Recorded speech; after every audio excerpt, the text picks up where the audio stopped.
So the connected vehicle rule is an ICTS rule under the ICTS authority of the Department of Commerce, which is the Information Communication Technology Services Authority, which stems from a law called IEPA, International Emergency Economic Powers Act, which is essentially the authority that most sanctions regimes come from.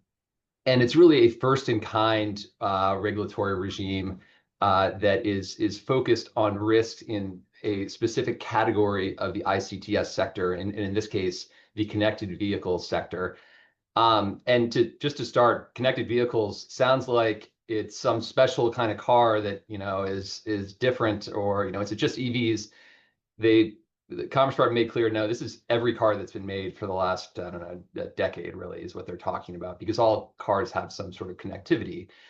And we'll talk about where the national security concerns are coming from, but really what they're focused on are the rules are targeted at China and Russia, and particularly specific types of hardware and software in connected vehicles, which are the vehicle connectivity system hardware, as well as software associated with the VCS, as well as software associated with autonomous driving, particularly above level 3.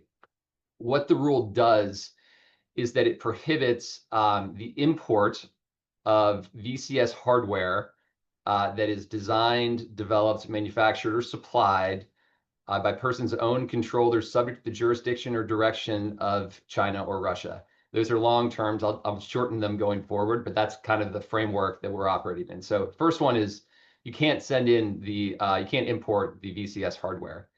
The next one is that connected vehicle manufacturers cannot import completed vehicles that incorporate covered software. The third one is that connected vehicle manufacturers cannot knowingly sell vehicles that incorporate covered software that is tied to China and Russia. And then the last prohibition, the fourth one, is basically saying that if you are a connected vehicle manufacturer and you fit within this category of being tied to China and Russia, you are not allowed to sell your cars in the United States, and you're not allowed to offer your cars for commercial services in the US. This is a major disruption to the supply chain. So there's a delayed effective date. These rules, the final rule was issued in January. The hardware rules don't go into effect until 29 or 30, kind of depending on the specific hardware. And then the software rules and the OEM rules on Chinese and Russian OEMs don't go into effect until model year 27. There are general and specific authorizations that can allow you to proceed even if you fit within these rules. We'll talk about specifically the specific authorizations further.